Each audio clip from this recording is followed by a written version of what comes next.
How will we power our future? Can we create a healthy and clean economy? Climate One at the Commonwealth Club is at the forefront of the global debate about energy, economy, and the environment. Bringing together the brightest and most provocative leaders of our time, Climate One is the place where big ideas get heard. With thoughtful and insightful discussions on policy, business, science, and culture, Climate One founder Greg Dalton gets to the heart of the matter. It's our future. It's time to come together. Experts say droughts, high winds, and other conditions amplified by climate change are factors behind the massive California wildfires. PG&E has admitted that faulty equipment lit the spark for California's most deadly wildfire. Resulting investigations show that as far back as the 1990s, PG&E was ignoring the fire danger posed by aging gear and overgrown vegetation. On the show today, we'll hear from VanGrunick, former commissioner with the California Public Utilities Commission, J.D. Morris, energy reporter with the San Francisco Chronicle, and Mark Toney, executive director of the Utility Reform Network, a consumer advocacy group. We invited a representative from PG&E to join us, but they declined to participate. What's next for PG&E and for California's energy future? There are numerous legal actions pending against Pacific Gas and Electric, or PG&E, by families whose homes were destroyed in last November's Camp Fire in Northern California. Patty Garrison and her husband filed one lawsuit shortly after the fire. Garrison is a retired elementary school principal. She lived in the town of Paradise for 30 years before the Camp Fire incinerated her home. She and her husband are suing the utility PG&E. PG&E declined to our invitation to participate in this program today. VanGrunick, your response, hearing that personal story, one of many, many stories of loss and pain and seeking justice. First of all, it's just devastating to hear it. It's just sort of incomprehensible to even imagine your entire community being destroyed and people dying. What I think is just shocking is there was a hearing at the agency where I used to be a commissioner, the Public Utilities Commission, on Monday, and you can actually go online through the CPUC website and listen to it. So I did yesterday in preparation, and they had one of the members of PG&E's board of directors speak, and he was just point blank, we don't have an adequate culture of safety at PG&E. And I've been in this energy world for 40 years, and believe me, I've seen lots of problems with utilities, but to actually realize, how did we get in this stage where a major official is just saying, we don't have an adequate culture, we have to fix it. And then I thought, they're also a convicted felon and all these other things. So this is my reaction of, we have so many problems now. We've got climate, we've got, way too much loss going on, but how did we get there and how do we actually fix it? Well, that's what we'll talk about right now. J.D. Morris, why don't you tell us the companies in bankruptcy, what are some of the battle lines? You got people scrambling, trying to shift the cost, shift the blame. Lay out the battle lines. Well, one of the big battle lines definitely involves all of the people that are suing them because of the wildfires, both from the Camp Fire in 2018 and, of course, the horrible fires in the North Bay the year before that. Those lawsuits all got stayed when they filed for bankruptcy, so now those people are a party in the bankruptcy court, and they are interjecting themselves all over the place, as they should be. But there's so much uncertainty for those people now about when they're going to get paid, how much they are going to get paid, and how that will all play out. Also, people right now are arguing a lot about performance bonuses for the employees. There's some debate about whether it should be called that, but the compensation for people and when that happens and sort of who gets paid first is certainly a big issue. A lot of the fighting, I think, going forward is going to be about how this company spends its money and how it restructures itself, because at the end of the day, PG&E has to come out of bankruptcy as a new company in some form, and we don't yet know what that will look like. There's a lot of different options that they'll be exploring. Mark Toney, some of those options are split it in half, split rural, urban. What, you advocate for the voice of consumers, of ratepayers. What do you think should happen or not happen in the reconstruction of this utility, coming out of the ashes?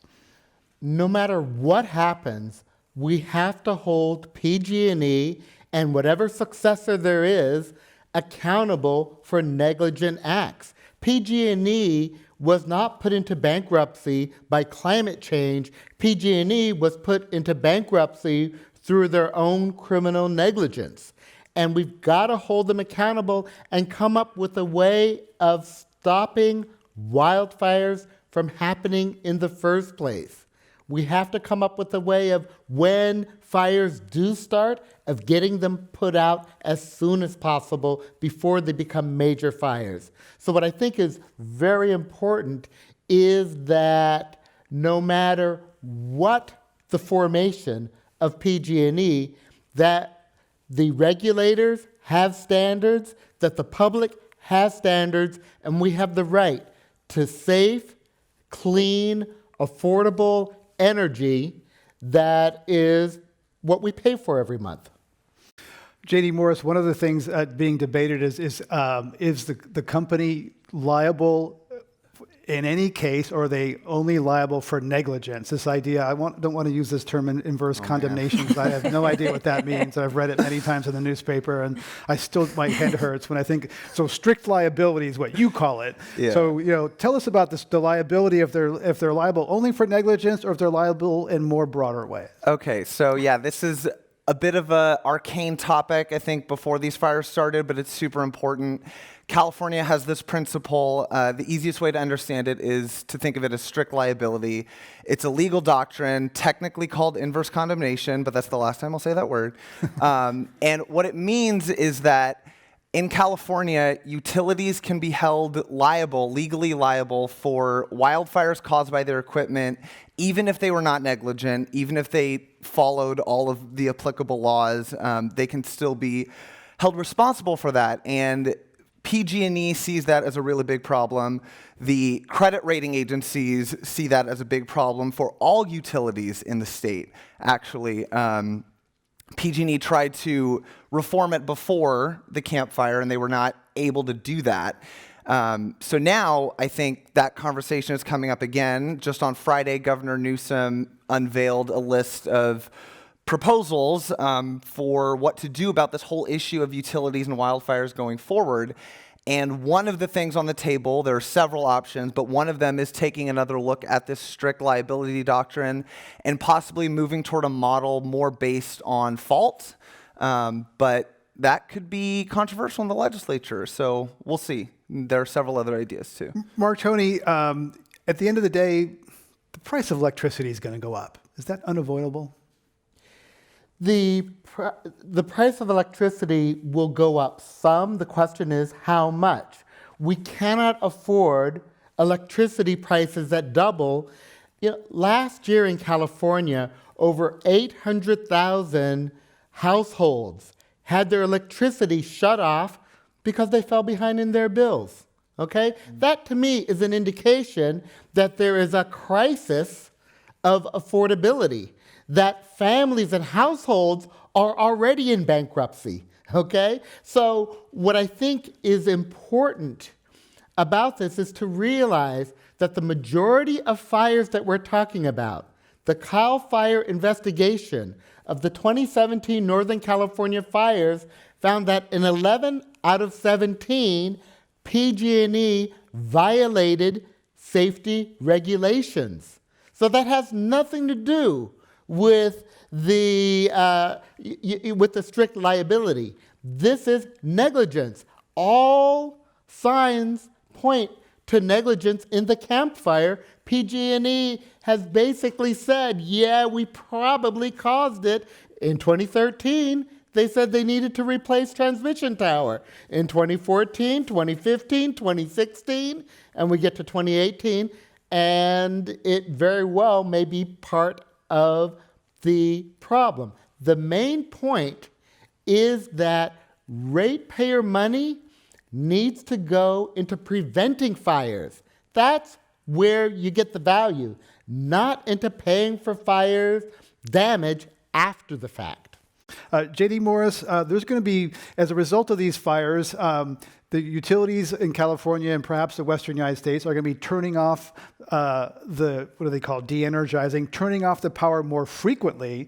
And that can happen even in urban areas far away from fire area. Tell us how that is going to work. Right. I don't know that most people out there really appreciate how much this could change going forward. But last year, for the first time ever, Pacific Gas and Electric followed the lead of San Diego, which has been doing this for many years, and decided to start turning off the power during times of high fire danger. It was pretty messy rolling it out. There was some controversy with how they did it, but what they realized in the interim, because the Camp Fire happened in November, was that they actually need to expand that program. And so a couple months ago, I think, they came out with a plan to vastly expand the scope of their forced blackout program. And what that means is that any of PG&E's electric customers, they say any of them could lose their power sometime during fire season because of the fire danger, regardless of whether you actually live in a high fire danger area. And the reason for that, as best I can understand it at least, is because they have expanded it so that they're also going to be de-energizing the high voltage transmission lines that they used to not turn off. And transmission lines you can think of they're like the freeways of the electrical grid, whereas distribution lines are more like surface streets, city streets. And if shutting off, closing down city streets, a neighborhood is a much more limited thing than closing down a whole interstate. You have a lot more people that can be affected. So that means that even if you live here in San Francisco, if we're being served by a transmission line in a high fire danger area and PG&E decides to turn that off, the power could be out for you. So expect a lot more blackouts going forward. We don't know how many, I guess. We'll see this summer, but it could happen. Mark Toney? If I can add upon that, it's being euphemistically called a public safety power shutoff. And PG&E has actually run full-page ads in a lot of the newspapers in Northern California explaining this. And from our standpoint, it needs to be a last resort and it needs to be temporary. It is no substitute for a safe electrical system. And here's why. When they do this type of shutoff, before they can turn the power back on, they have to inspect every mile of the lines that has been shut off, so that the average time of this type of shutoff is 72 hours.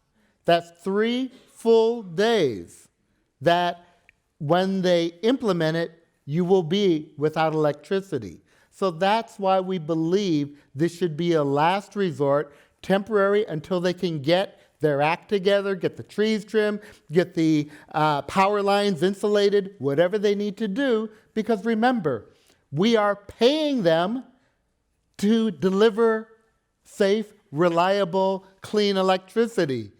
Now we're paying them to shut us off. Makes no sense. Cycles of drought and rain have always been a part of life in California.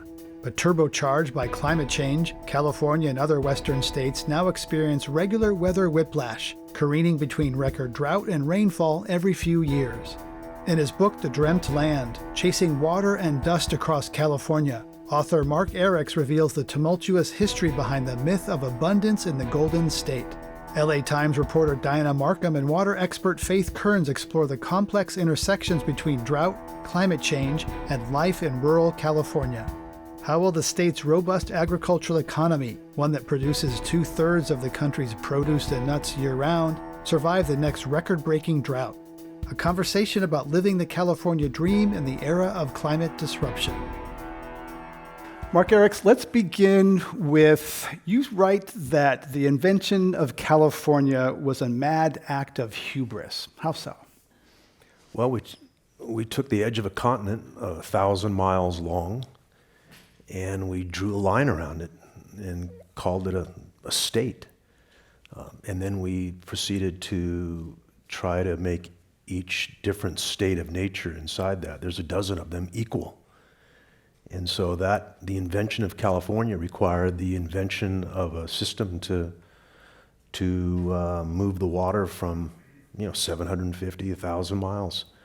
And so I think that qualifies as hubris. Right, and then we'll get into how that hubris that you write about. Tell us a little more about that and how it's manifest with the system we're living with today. Yeah. You want me to trace the system? Sure. Yeah. Okay. So it starts with the first taking, which is the taking of the body of the native Californian. We had the most concentrated population of indigenous anywhere in North America, 300,000 natives. And when Father Serra came up through Mexico and started his missions, that was the taking of the body of the Indian, and that allowed for the taking of the rivers. And then we see Sutter coming in to Northern California, gold being discovered, and the erecting of a system that allowed us to, that's the first, the mining of gold is really the mining of water first. And so you see the flumes, which are nothing but irrigation canals made out of wood. You see dams and ditches, and this really intensive experiment going on to move the water so it has a great deal of erosive power to unearth the gold. And then at some point in the 1880s, the silting of the rivers end up doing great damage to the alluvial plains, and California has a choice. Do we mine gold or we mine soil? And so the industrialists who made all the money off gold, they end up living in Nob Hill in San Francisco and farming the hinterlands, and they plant wheat. And the wheat king back then was a gentleman named Isaac Friedlander, 6'7", 320 pounds. They said his stride was twice the stride of a normal man's, and he planted wheat up and down the San Joaquin Valley, the Central Valley, had clipper ships delivering that wheat all the way to Liverpool. So that was the industrialization beginning from mountain down to valley floor. And then we'll get into more of what happens on that valley floor. Dinah Markup, during the drought, you wrote about a number of characters quite vividly that earned you the Pulitzer Prize. What are some of those characters, whether it's Dinah Johnson or Fred Lujan or others, that tell us their story of these, you painted these very vivid portraits during the drought? Yeah, the three of us were just talking about how vividly some stories stick with you. So some of them, I did write stories about them win the Pulitzer. One of them was Donna, who you mentioned. It was, when the drought first started, not everybody knew about it. It hit the outlying agricultural towns first. And there was just this incredible hardship there that people were pretty unaware of, even in Fresno, certainly not in San Francisco and not in Sacramento, where it would have maybe mattered. And there were people whose wells were growing dry. There was no civic organization, responsible, no government organization, because it's your own well. So they would call, and there was nothing to be done. But people didn't. I don't think anybody official understood how much suffering was out there. Faith Kearns, let's bring climate into this conversation. How much is climate contributing to these, the stress? Mark Erics has said that it's kind of crazy to build California the way it was in a certain period. Now climate is kind of making that equation different. How is it changing the water equation? I think we have a growing sense that particularly our water infrastructure was built for a very different time when there was a lot more water coming down, and particularly snow, so precipitation in general. And so what we're seeing is that as temperatures warm, which every year over the past many years has been the warmest year on record and then the warmest year on record, that the way that we've built our water infrastructure to essentially have these large dams that capture snow melt and are intended to do that gradually over the course of the dry summer, the dry season in California, is really challenging when more of that precipitation is falling as rain. And so what we saw in 2016 when we had a particularly rainy year that kind of ended the drought was that, we ended up with an emergency at Oroville, right? Because there's too much water. And so things are... This was a dam that almost burst, yeah. Yeah, I mean, there were a lot of other things going on there, but it does challenge our basic ability to kind of think about water in the way that we've always thought about it. Mark Eriks, we live in an economy where most everything is traded. There's marketplaces for all sorts of things, parking spaces, et cetera. But somehow people seem to think differently about water. It is a problem. It belongs to all of us. But this water, like Imperial, it was captured. If it was captured before 1914, they have these rights to use that water, beneficial use, and we have. I won't get into all the complexities of it, but we have this very weird water law out here. It's a combination of appropriative rights. In other words, that you could take a river and take that water via canal to some farmland far away if it's beneficial use. And then also you can use it along the riparian corridor, riparian rights. And we have a kind of combination of those two. Selling water, I don't mind if it's farmer selling to farmer. What really bothers me is farmers selling to city. And we're going to see, because the farmer can never compete with the cities for that water. And if that water leaves the farm belt and ends up going up and over the mountains so LA can build more houses across the desert, that's to me a problem. But that's the farm boy in me, going back a few generations talking. Because there's a whole, the sort of urban, coastal versus the inland farming tension in California water wars. There's a lot there. But this kind of stuff goes beyond that. I mean, this is dystopian. This is people trying to make billions and billions of dollars on there not being enough water to even drink. I mean, I was there when the UN came to some of the smaller towns in the East Valley. I mean, the UN came to California because people don't have drinking water. I mean, with you. So how can we even discuss it? I have it's hard for me to even think of it in a calm sort of way because I just have these snapshots. I mean, I remember the first time all the almonds came in. Do you remember? We were having dinner and we were both exhausted because we'd both been covering drought forever. And there was just this one moment where it's like, who's putting these almonds in? Where's the water coming from? This was like the absolute height of the drought. And every time you drove down the road, here were more. And at the same time, it was the same year that the UN is in another part of the valley because people don't have drinking water. And person after person is getting up and saying, I spend 30% of the money that I make as a farm worker. I mean, they're really physically going thirsty. They don't have enough water to drink. They can't give their babies baths. And in the same time, you've got these backroom deals that you're tracking down. I mean, it's just a snapshot in my head, this moment. I could see us in the window and how scared we looked because I remember that evening. The water. I still am. The water became a means by which the valley became one of the most unequal places in the world. But now they're treating it like oil. They're just going to be trading it. Yeah. So that's something that we have to confront. How those trades happen. Are you allowed to sell to urban at some? Already there's a farmer named Vidovich. He's not really a farmer. He's a developer from Silicon Valley who's come up and over the mountain to the San Joaquin Valley. And he's buying up all this farmland, but he doesn't care much about the farmland. He's farming temporarily. It's the water. And he's already sold a chunk of it for $75 million to the folks in Mojave so they can continue to grow.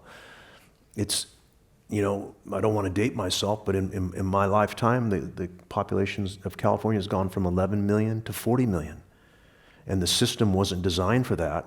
The system's certainly not going to see us into a future of more houses and more almonds. So something has to give.